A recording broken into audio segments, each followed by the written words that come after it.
A esta hora presentamos en primera persona Capsulita Cultural Litni.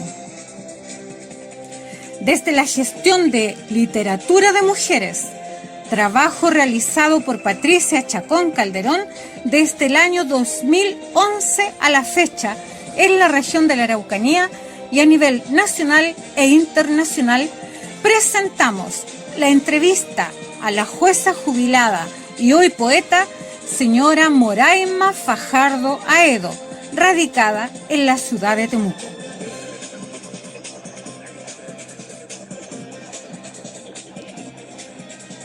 Litni, literatura de mujeres, se encuentra establecido en el sector Amanecer de la ciudad de Temuco, Chile, bajo personalidad jurídica número 260632.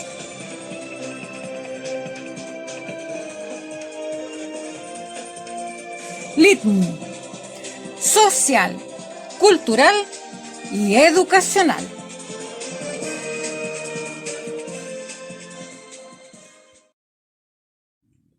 Buenas tardes, gusto de saludar y les puedo decir que soy Moraima Fajardo Aedo, nacida aquí en Temuco, pero una vez jubilada nos vinimos con mi marido nuevamente a Temuco.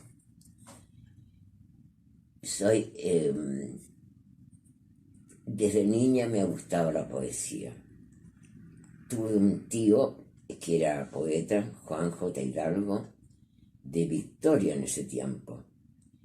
Y me acuerdo yo que él recitaba muy bonito y yo lo seguía y quería hacer las cosas como él hacía. Incluso a veces inventaba poemas. Bueno, esta influencia me ha llegado hasta ahora. Porque no obstante que un tiempo por estar trabajando no pude escribir nada, pero una vez jubilada lo volví a hacer. Señora Moraima, ¿cuál fue el ejercicio profesional que usted tuvo? Yo estudié en la Universidad de Chile y soy abogado, pero después me especialicé y entré al Poder Judicial. Ahí trabajé como juez primero estuve en Los Lagos, en Chillán y jubilé en Santiago.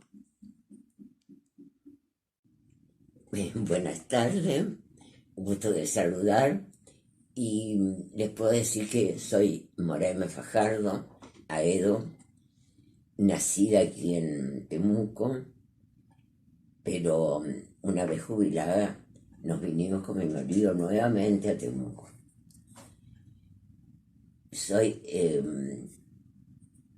Desde niña me ha gustado la poesía. Tuve un tío que era poeta, Juan J. Hidalgo, de Victoria en ese tiempo. Y me acuerdo yo que él recitaba muy bonito y yo lo seguía y quería hacer las cosas como él hacía. Incluso a veces inventaba poemas. Bueno, esta influencia me ha llegado hasta ahora, porque no obstante que un tiempo por estar trabajando no pude escribir nada, pero una vez jubilada lo volví a hacer. Señora Moraima, ¿cuál fue el ejercicio profesional que usted tuvo? Yo estudié en la Universidad de Chile y soy abogado, pero después me especialicé y entré al Poder Judicial. Ahí trabajé como juez, primero estuve en Los Lagos, en Chillán y jubilé en Santiago.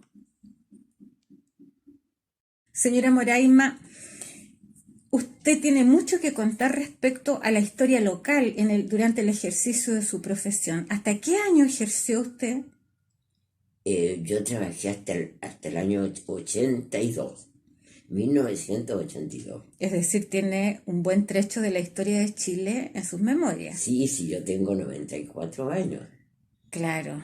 Y durante le podría contar ya algunas cosas durante, cuando estudiaba en la universidad, en la Facultad de Derecho de la Universidad de Chile, llegaron tres señoras muy importantes de aquella época: Elena Cafarena de Giles, la señora Amanda Labarca, distinguida educadora, y la señora Ana Ugalde, que fue la primera ministra mujer y lo fue del Ministerio de Justicia. Mire, tuvo la suerte de vivir periodos históricos y conocer gente. Ella, claro. Y ellas entonces llegaron, yo estaba en ese tiempo en tercer año de la Escuela de Derecho, y llegaron estas señoras a preguntarnos si nos interesábamos en luchar por el voto femenino. Así es que fue también una de las iniciadoras de lo que podíamos denominar el feminismo en Chile. El feminismo, claro. Sí, porque en ese tiempo muchos varones estudiaban y muy pocas mujeres. Claro. Entonces, estas señoras nos entusiasmaron y empezamos a luchar por el voto. ¿Fue difícil esa lucha? ¿Cómo? ¿Fue difícil hacer ese trabajo, esa lucha social? Porque teníamos que, no, digamos, éramos varias alumnas de la facultad, teníamos que ir a diferentes partes a hacer entrevistas en favor nuestro, que estaban en favor del voto, pero eso mucha gente no nos quiso dar entrevistas. A mí me correspondió entrevistar, y estaba feliz de hacerlo, a Pablo Neruda. Mira, maravilloso. Una ocasión para conocerlo. Claro. En ese tiempo, en el año 1949, él era senador y le pedí una audiencia. Iba como tímida y asustada porque en ese tiempo era muy joven, y fue muy lindo como me recibió. Un hombre muy gentil, muy tranquilo, muy agradable. Me ofreció asiento y me dijo: ¿qué la trae por aquí? Y le dije: le vengo a preguntar si usted nos daría su opinión acerca del voto femenino. Pero encantado, dijo él, y tomó un papel así y se buscó en el escritorio. No tengo lapicero, me dijo. ¿Me puede prestar el suyo? Andaba con uno. Bueno, le dije yo, pero tiene un problema el lapicero. Cesárea a veces, le dije yo. No, préstemelo nomás. Y escribió. Cuando terminó de escribir, me lo devuelve, gracias, me dice. Y se ve que tenía todos los dedos entintados de color verde. Ah, el color que él usaba, claro, para escribir. Y seguramente yo usaba el mismo por él, claro, porque yo lo admiraba. Y dijo un poema, y hoy no haber tenido en ese tiempo una grabadora para haberlo grabado, porque inmediatamente dijo así, algo como que sus dedos eran ramas verdes, una cosa así. Qué lindo, muy claro. Bonito fue eso. Qué bonito.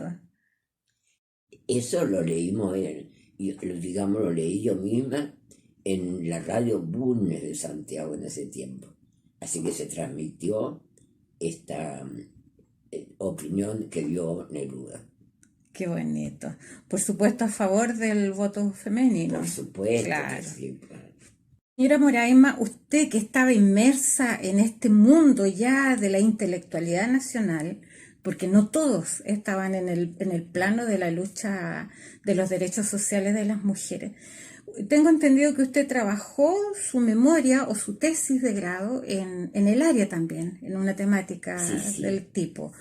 ¿Cuál? Cuéntenos. La memoria se llama Capacidad de la Mujer Casada, porque en ese tiempo me pasó a mí, el caso mío, siendo abogado, siendo juez, yo era incapaz legalmente. Solamente lo podía hacer en mi patrimonio reservado, porque al haberme casado en sociedad conyugal, Mi marido era el que administraba los bienes. Aunque los bienes fueran suyos. No, si los bienes eran míos, yo tenía mi propio patrimonio reservado. O sea, a Así ver, perdón, señora Moray, Ya. para entender, si eran suyos desde que usted trabajaba, Sí, nada más. claro, Si habían sido míos con anterioridad a mi trabajo, eso quedaba dentro de la sociedad conyugal. claro. Es decir, era una infantilización Justamente. de la mujer. Esa. Claro. No podía actuar sobre ello sin autorización del marido. Impresionante. Bueno, Claro. todavía quedan algunos vestigios, ¿no? En el periodo de ejercicio profesional, usted estuvo por varios territorios del país, por varios lugares, Exactamente. ¿cierto? Y la necesidad de andar por territorio es porque mi marido también era juez. Entonces, en ese tiempo, en todo se le daba preferencia al hombre. Claro. Entonces, el que tenía que hacer mejor carrera era él. Y yo iba detrásito.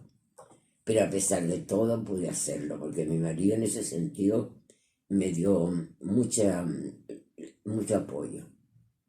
Así que mientras él era juez de la Unión, yo fui juez de los Lagos. Mientras él era ministro de la Corte de Chillán, yo era juez del trabajo de Chillán. Y ya donde no pudimos estar juntos porque había una incompatibilidad fue en Santiago. Así que ahí estuvimos separados, juntándonos solamente los fines de semana. Y dentro del ejercicio suyo, el propiamente suyo, señora Moraima, ¿tuvo alguna dificultad por ser mujer? A veces había una, como le dijera yo, una falta de respeto hacia lo que uno determinara o dijera. En algunos colegas era notorio que trataban de disminuirla. Ya. Y en ese tiempo se usaba su señoría. Y yo notaba como que era una cosa así que señora, entonces ocupaban el señor. Ah, no estaba al mismo No, nivel de... como que no La dejaban estaba como civil, digamos. justamente, Claro, decían eso. claro. Quitándole el piso profesional. Justamente, claro. Impresionante eso. Señora Moraima, ¿sabe lo que me interesa también? Porque usted puede hacer un recuento de la historia a través de su vida como profesional, como mujer casada, desde distintas perspectivas, como amante de la literatura también. Pero hay un periodo de la historia de Chile que yo creo, desde que la conozco, usted tiene mucho que decir y lo más probable es que no lo ha relatado, que es todo el periodo, hablemos desde el pre-golpe de Estado, el golpe de Estado y después posterior, Claro. hasta el año que jubiló. Claro que sí. Hay mucho que rescatar en eso desde el ejercicio, desde los tres ámbitos. Claro, imagínese usted que era tan de cerca este impedimento que teníamos las mujeres, que cuando yo decidí estudiar Derecho, mi padre me dijo, pero ¿cómo vas a estudiar eso? ¿Por qué no eres profesora mejor? Pero ¿por qué no, papá? ¿Por qué no puedo ser abogado? Porque a los abogados, cuando ejercen la profesión, no la va a ir a ver nadie. No, papá, le dije yo, estás muy equivocado. Yo voy a estudiar Derecho y después ahí lo vas a ver tú. Y así fue que me recibí. Claro. Y cuando supo que me había casado también con un abogado, yo decía, bueno, mi familia es mismo, le decía él. Tengo dos abogados aquí. Y el periodo, señora Moraima, de la época antes de la dictadura, todo ese conflicto, ¿usted ejercía como abogada o como jueza? No, yo estaba como jueza. Ya. ¿Fue conflictivo ese periodo en ese ejercicio? Eso fue realmente muy, muy difícil, porque estábamos en un periodo de mucho temor, diría yo, ¿no? Los jueces estábamos con militares en los tribunales, estábamos, digamos, Perdón, resguardados ya en el periodo de dictadura. en plena dictadura. Claro. Sí, había, por ejemplo, no en el mismo juzgado, pero en la puerta, un poco más allá, con militares armados. Y uno también iba con mucho temor, porque en muchas oportunidades me tocó a mí, digamos, sufrir claro, como le dijera, un susto, casi diría yo, porque yo tomé un bus, no me acuerdo, un micro, y un militar lo pasé a llevar yo, y no me di cuenta, y lo hice a un lado, y era un muchacho joven. Pude haber salido una bala o algo así. Ahí él reaccionó. Reaccionó, claro. Claro, en forma alterada, digamos. Claro. Entonces era muy difícil transitar por la calle, estar en un juzgado que en cualquier momento algo podía pasar. Era muy tremendo. Pero no pasó nada a mayores, No, felizmente afortunadamente. no. Donde yo me acuerdo que hubo un disturbio muy grande fue cuando yo estaba trabajando en Santiago, cuando recién nos habíamos casado con mi marido, los dos trabajábamos allá. Los dos éramos secretarios de distintos juzgados. Y hubo una revolución que se llamaba de la Chaucha, donde habían subido el bus y fue una verdadera revolución la que hubo, porque unas protestas tremendas.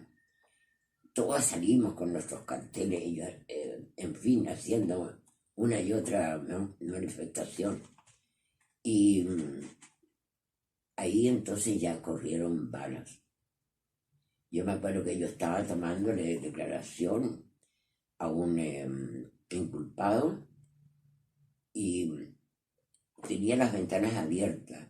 Mi juzgado en ese tiempo estaba en la calle Catedral de Santiago. Y yo tenía a un detenido aquí con un gendarme. Y cuando de repente había trolley en ese tiempo. Claro. Y yo miro así, paré de escribir a máquina y miro y veo que pasa el trolley y en la puerta venía un soldado y disparó. Y justo sentimos el golpe, cae alguien. Inmediatamente el gendarme, cierre por favor, le dije al gendarme, cierre, y nos fuimos al fondo del edificio. Y al poco rato llegó mi marido a buscarme. Yo estaba esperando al único hijo que tengo. Ya me faltaba como un mes o dos nada más. Y tuve que correr por las calles. Y las balas las sentíamos por en nuestros oídos. Para mí fue más apasionante o peor, digamos, más impresionante ese periodo que de la dictadura, porque mal que mal ahí teníamos cierto respeto con los jueces, a pesar que hubo mucha injusticia dentro del Poder Judicial también. Los mismos jueces no estábamos de acuerdo, especialmente con la Corte Suprema, que nunca tuvo Bueno, la culpa era también de que Pinochet nombraba a los ministros que él elegía para que precisamente fallaran las causas a favor del gobierno de él. Claro. Claro, por las características además de su tipo de gobierno. Claro. Era como lógico. Claro. Así que ustedes igual tuvieron que vivir las consecuencias de ese proceso. Exactamente. ¿Cuántos años lleva usted viviendo acá en la región de la Araucanía? bastante tiempo. Llegué en el año 1991. Ah, ya son unos cuantos años. Claro, sí, yo en este momento me parece que estoy jubilada más años que los que yo trabajé. Porque en ese tiempo se podía jubilar por tiempo. O por la, no por la edad, por el tiempo. Yo jubilé el año 82, 1982, porque mi marido estaba sufriendo un problema de EPOC. Era fumador también, igual como lo fui yo. Y entonces yo adelanté mi jubilación 2 años. Mi marido me hizo las imposiciones como juez y yo entonces pude volver a Chillán, porque como le decía, estuve en Santiago. Y mi marido entonces se sentía mal. Volví a Chillán para cuidarlo. Él me terminó de hacer las imposiciones para poder yo jubilar después. Después del fallecimiento de su esposo es cuando viene la dinámica de la escritura a su vida. Justamente, cuando yo jubilé, bueno, primero me dediqué a cuidar a mi marido y a tramitarle su jubilación, que él la pudo obtener por salud y recuperarla. Y dijimos, bueno, ¿dónde nos vamos a ir a vivir? Y pensamos aquí en Temuco, porque a mí me gustaba mucho mi ciudad natal y siempre tengo muy lindos recuerdos del sur. Y mi marido aceptó que nos viniéramos a vivir aquí. Y entonces, ya jubilada, en fin, lo cuidaba a él porque felizmente alcanzó a vivir conmigo hasta el año 2000. Me dediqué casi exclusivamente a él en ese tiempo. Pero siempre aquí en la casa yo escribiendo. Y cuando ya mi marido mi marido falleció, me dediqué a visitar talleres. Y me gustó mucho. Empecé por la Araucana, donde conocí a varias personas que como yo se interesaban por la poesía. Esa es una caja de compensación. La caja de compensación de la Araucana, sí. Sí, segunda vez que la menciona la señora Mirta, que la entrevistamos anteriormente también. Sí, estaba la señora Mirta, la señora Bobicit, la Nuricit también, las dos del mismo apellido, Eduardo Palma, Oscar Mellado también, y varias otras personas que en este momento no recuerdo. Después de ese taller me fui es decir, en la caja tuvimos un problema. Entonces yo me acuerdo que yo le ofrecí, como mi departamento es antiguo, es amplio, le ofrecí a ellos funcionar aquí en el departamento. Fui a talleres y empecé en la Araucana, la caja de compensación de la Araucana, donde me encontré con varias otras personas que como yo les gustaba escribir, les gustaba la poesía, y conocí a varias personas, entre ellos estaba la señora Mirta Valenzuela, Bobby Cid, Nuri Cid, Osvaldo Mellado, Orlando Pacheco también. Oscar Mellado. Oscar Mellado. Oscar Mellado, sí. Exactamente. Y Orlando Pacheco también.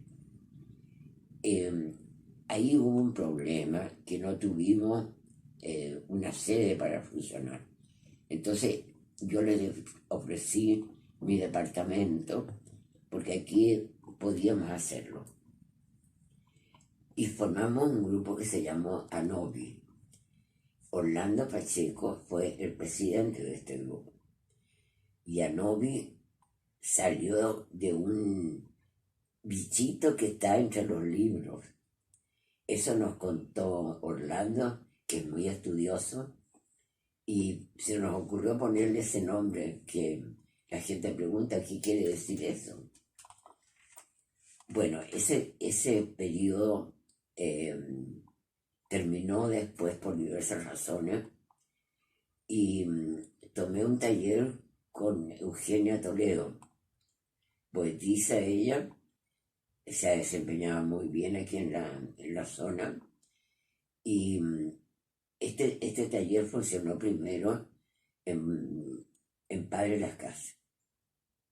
Ahí también conocí a otros escritores, otras personas que les gusta también. Generalmente eran de Padre Las Casas, de Temuco también iba. Y hubo después un problema, siempre problema con la cultura. Empezamos a funcionar con Eugenia Toledo. Ella digamos, creó un taller que se llamó Taller Calle Temuco. Y ahí también hubo otras personas que se interesaron, escritores también, poetisas, y esto funcionó hasta la pandemia. A raíz de esto nos dispersamos por diferentes puntos, mucha gente que lo dejaron sin trabajo, no podían dedicarse ya a escribir.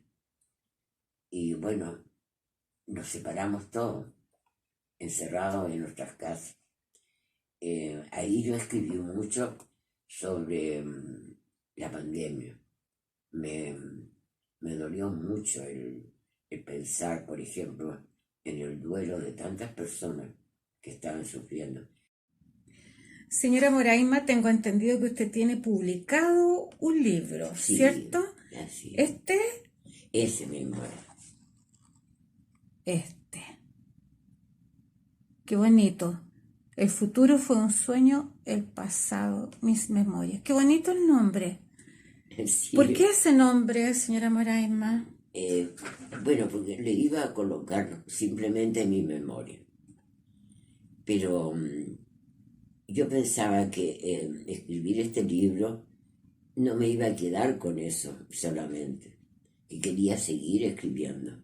Entonces, por eso, mi futuro fue un sueño, porque no volví a publicar otro libro, solamente tengo uno que me hizo mi hijo, que lo tengo aquí también, y es un libro impunable porque es el único libro. Mire qué hermoso empastado. Y claro, él sacó todos mis poemas del computador, los que tenía en ese tiempo. Esto hace como 2 años que lo hizo, y están ahí, en ese libro.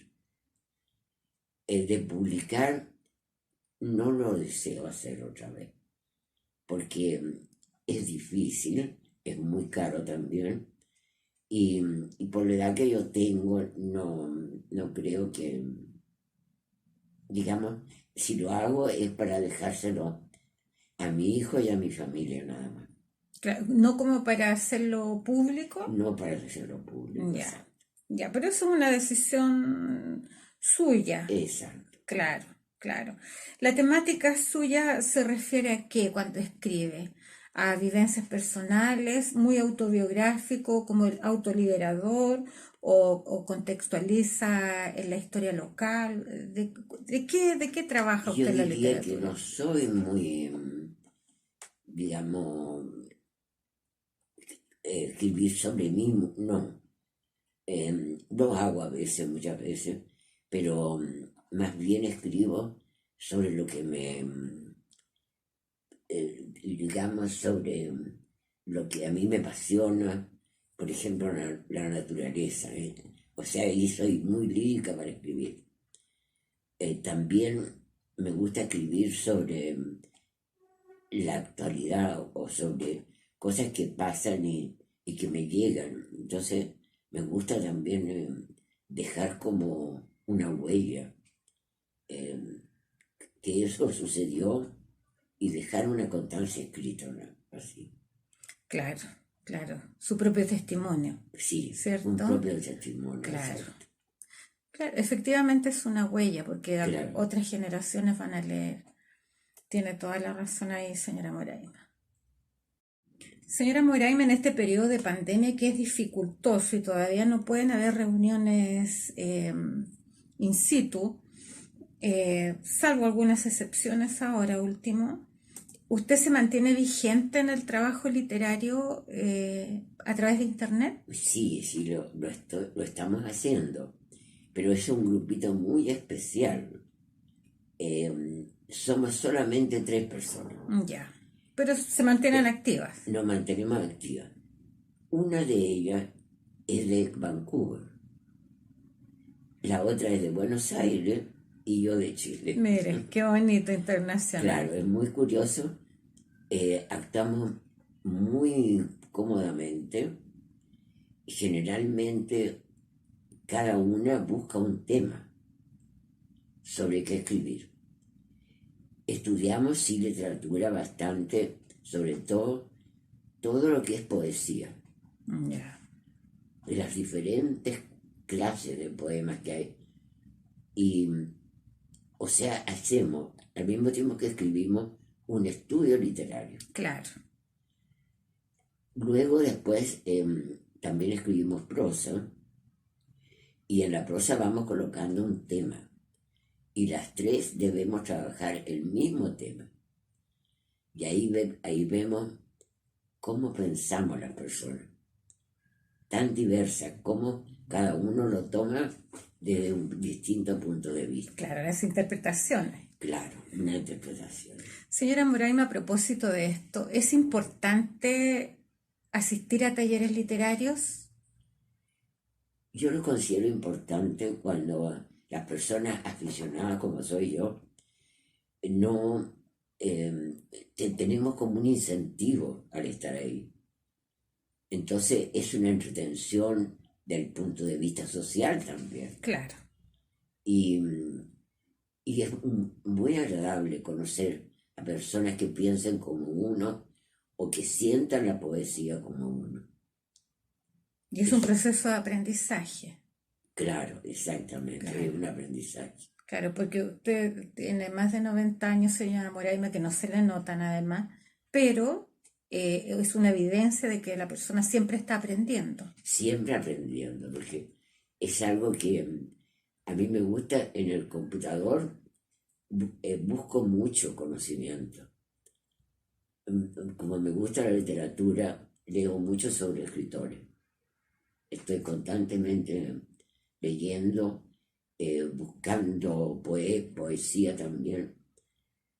O sea, me gusta mucho estar al día en lo que sucede. Señora Moraima, ¿qué le diría usted a las autoridades locales respecto al ejercicio de la cultura en nuestra localidad? Bueno, siempre hemos estado muy limitados en lo que es cultura, ¿no? En Temuco, que es una ciudad bastante grande, nosotros no tenemos una casa de la cultura. En Lautaro, por ejemplo, hay una preciosa casa de la cultura. En Padre Las Casas también lo hay. Pero Temuco no lo tiene.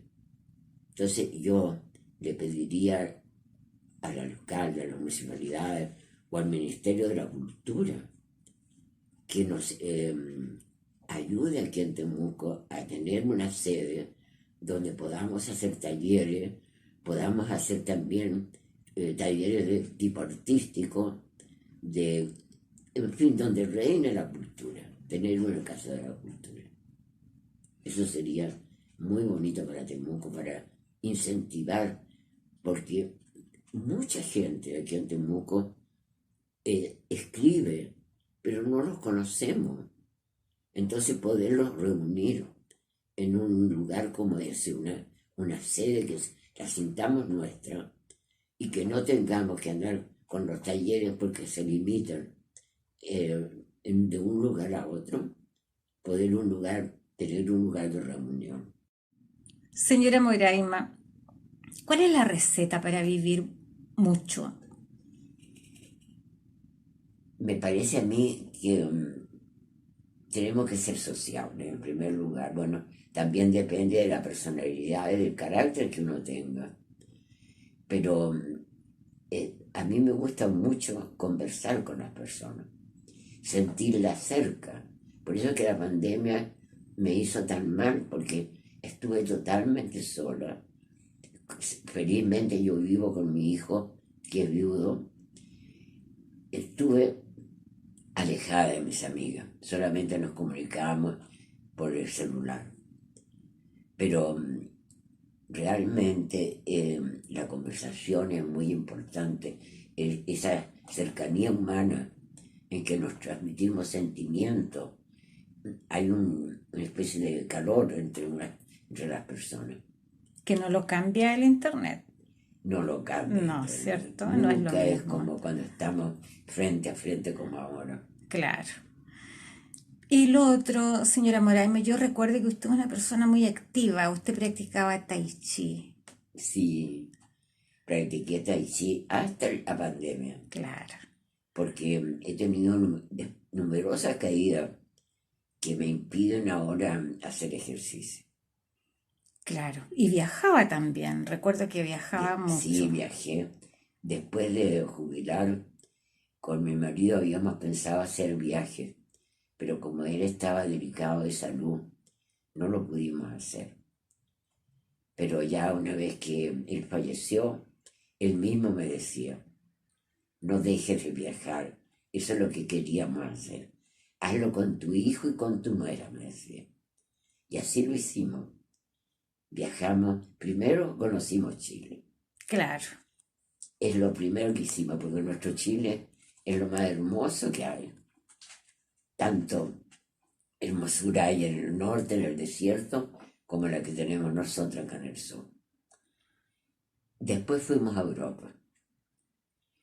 Y una de las partes que más interés yo tenía en conocer era Estambul, porque leí un libro de Omar Emek en que él hizo un museo, lo llamó Museo de la Inocencia.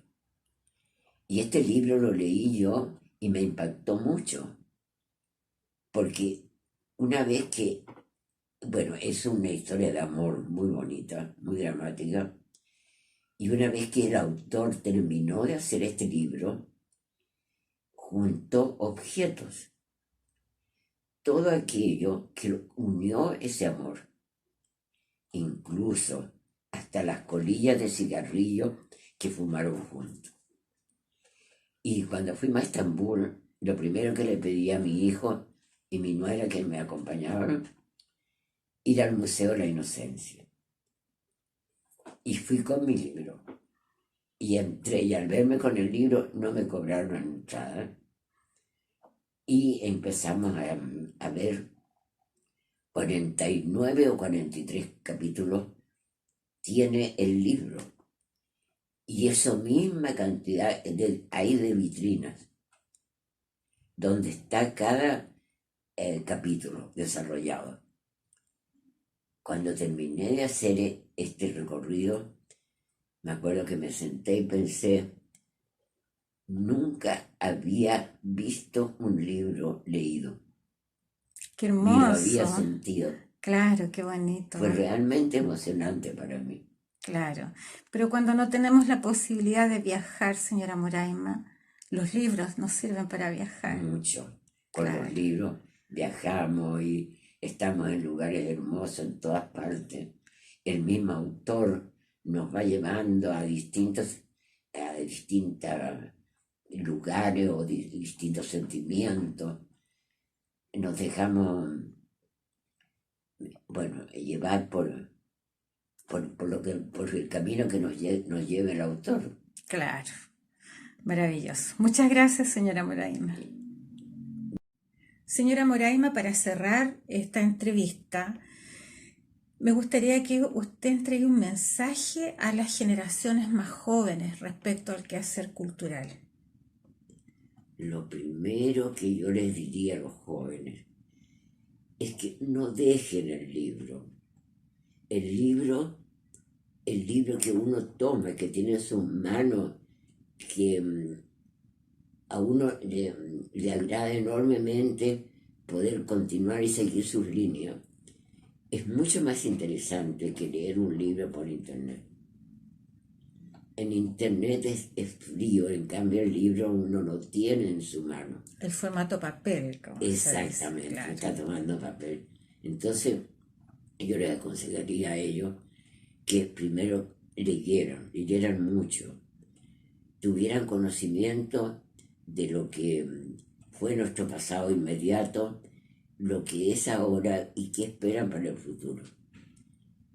También les aconsejaría que no se dedicaran tanto a tener su celular y hacer mucho uso de él, porque nada les aporta.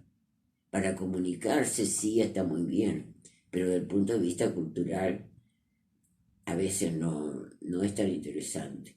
Claro, sí lo es en cuanto a poder investigar y buscar autores, leer poesía u otra cosa, pero no es como tener un libro y leerlo.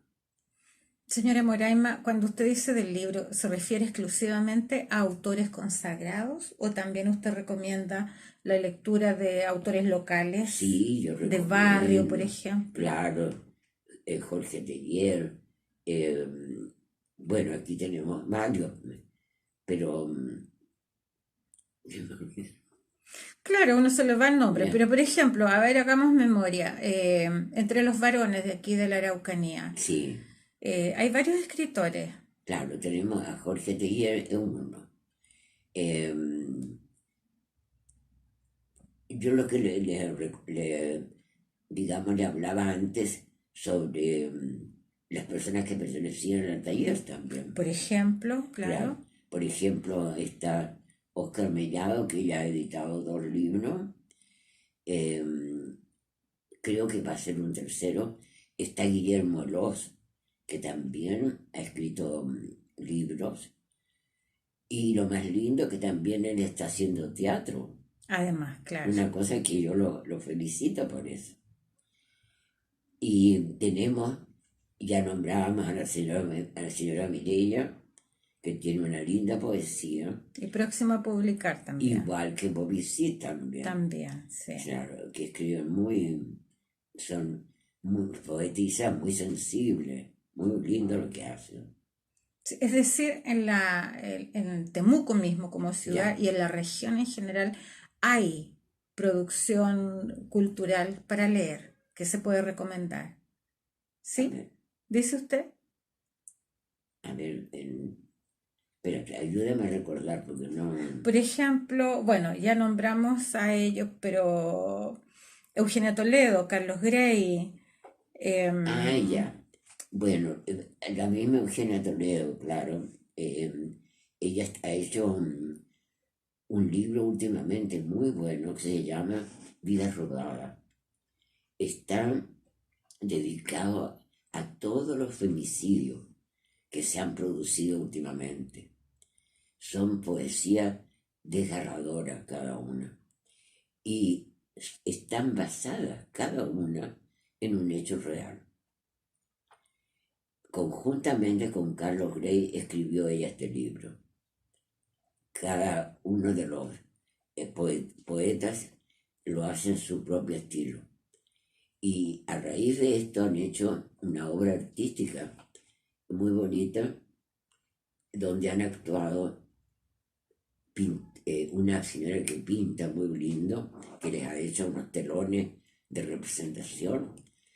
Se han hecho exposiciones sobre las personas fallecidas en una forma simbólica, colocando y colgando vestidos de mujer, cada una con el nombre de la persona que era. Impresionante, además muy fuerte, ¿cierto? Impresionante, muy Golpea fuerte. no solamente la vista, sino que el Sí, concepto. exacto. Y además, de cada uno de esos vestidos colocaron cintas rojas, como manchas de sangre, como, Claro. es decir, muy, muy bueno. Lo han presentado en Villarrica, en Pucón. En Temuco aún no. Es decir, esta región tiene mucha actividad cultural, Sí, pero que no está, bueno, no claro, está centralizada. Puede que eso, no claro. sé, sea también un buen soporte, sea em, mejor exacto. a que esté descentralizada por ciertos organismos, qué sé yo. Claro. Sí. Señora Moraima, despidámonos ahora. Yo le doy gracias por haberme recibido en su casa, en su oficina, en su escritorio. Agradecida. Ha sido un honor conocerla de los años que nos conocemos y gracias por conceder el espacio para esta entrevista. Muchas gracias, Patricia. Yo también estoy muy contenta de haberte vuelto a ver y haber tenido esta reunión que espero que ahora que ya nos vimos, nos sigamos viendo nuevamente. Así será, Para señora mí ha sido Moraima. muy agradable estar contigo. Muchas gracias.